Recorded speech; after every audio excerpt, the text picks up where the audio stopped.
Did Moses have a second wife? The tale of Moses' second wife is a mysterious one that historians and biblical scholars have tried to understand for centuries. Numerous commentators have examined the biblical text that narrates the story of the Cushite woman. While some mention it was Zipporah, Moses' more famous wife, whom we will discuss in another chapter. Others allude to a different woman. In this video, we'll delve into this alternate interpretation. This story unfolds in the book of Numbers in chapter 12, during a conversation between Miriam and Aaron. They are rebuking Moses because he is married to a Cushite wife. Miriam and Aaron began to talk against Moses because of his Cushite wife, for he had married a Cushite. Numbers 12:1. According to the biblical story in the book of Exodus, Moses fled to Midian and married a woman named Zipporah. However, there is no mention of a Cushite woman. So, where did this Cushite woman suddenly come from? The Cushite woman's story is shrouded in mystery, and its interpretation takes us back to Moses' youth before he escaped from Pharaoh's house. The initial connection with the Cushite people occurred during Moses' time in the Egyptian palace. When he was young, Moses was sent by Pharaoh on a mission to the land of Cush. Moses was tasked with leading the Egyptian armies in a war in Cush, which is now known as Ethiopia. Leading his Egyptian troops, Moses advanced towards the fortified capital city of Sheba. However, upon reaching Sheba, Moses encountered a significant challenge. The city was encircled by walls and situated on an island surrounded by the Nile River, making it inaccessible to the Egyptians. The situation might have forced the Egyptians to withdraw if not for an act of treachery on the Ethiopian side. The daughter of the king of Ethiopia, Turbis, observed Moses from above the city's walls and fell deeply in love with him. She dispatched one of her servants to make an offer. Sheba would surrender to Moses on the condition that he marry the Ethiopian princess. Moses accepted the proposal, and it was carried out. The city was handed over to Moses without a fight, and he returned to Egypt with an Ethiopian wife. This tradition is what connects Moses to a marriage with a Cushite woman, as mentioned in the book of Numbers. This interpretation was provided by the Jewish Greek historian Artapanus of Alexandria in the 2nd century BC. Another important interpretation in Jewish tradition suggests that Moses did not choose to marry the Cushite woman, rather, the Cushite people brought her to him. The story begins when Pharaoh sought to kill Moses, prompting him to escape to the land of the Cush. Then the Cushites forced Moses to marry their queen. However, this interpretation has some complexities. If Moses initially sought refuge in the land of Cush and married the Cushite queen there, why isn't the Cushite woman mentioned in the events that followed, like his journey to Midian? We'll delve into this shortly. Another interpretation suggests that the Cushite woman might be someone else whom Moses married while Zipporah, his wife, was staying with her father Jethro. This marriage might have occurred before her return to Moses, as described in Exodus chapter 18.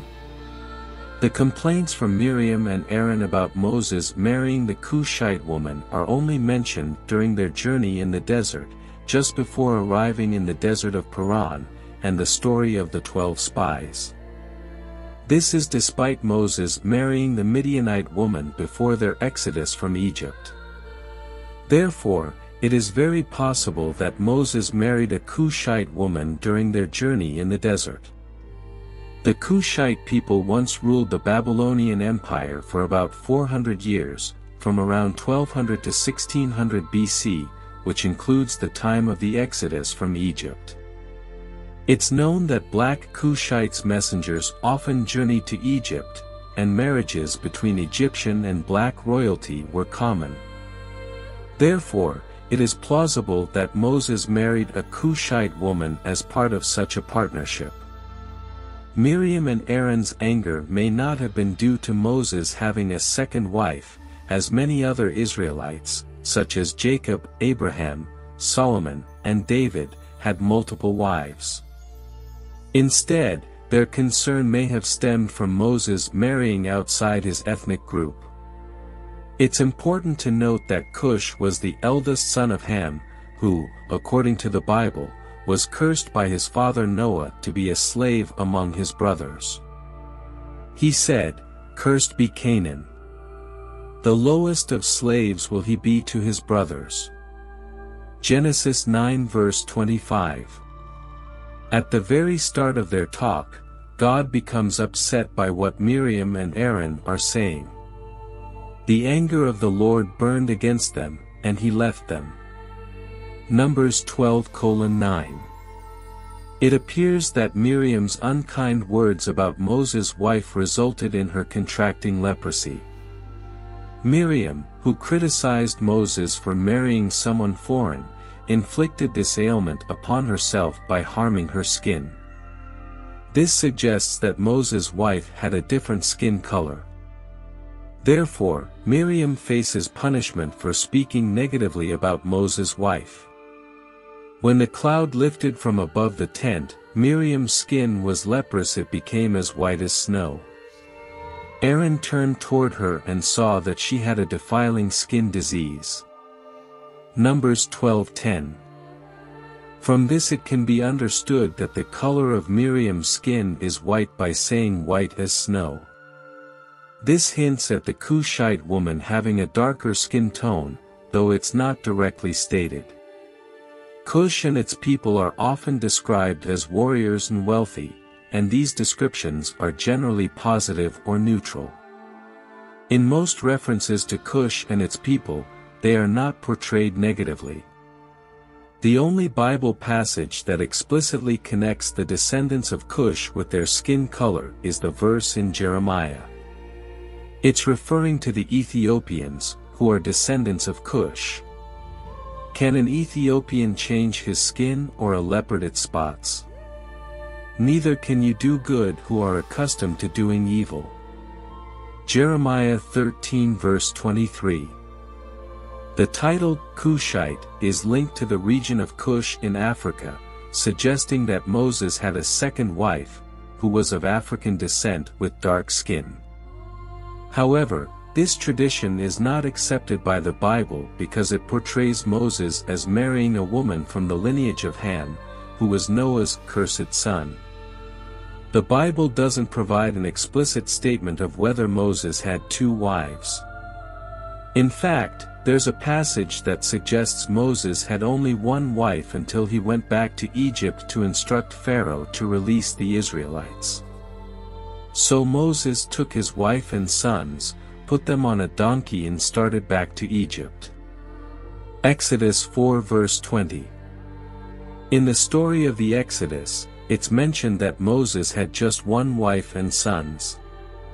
We might think that the Cushite wife could have passed away at some point, leaving Moses with only one wife, Zipporah. So, what can we understand from the mention of a Cushite woman in the Bible?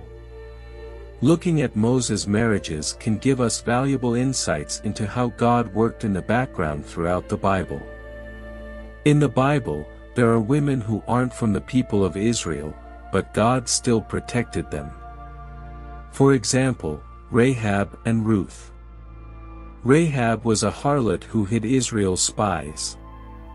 In return, God made a promise to protect her and her family. Ruth was from Moab, and her Israeli husband passed away, as did her mother-in-law. Naomi became widowed. Ruth pledged to take care of Naomi and go wherever she went.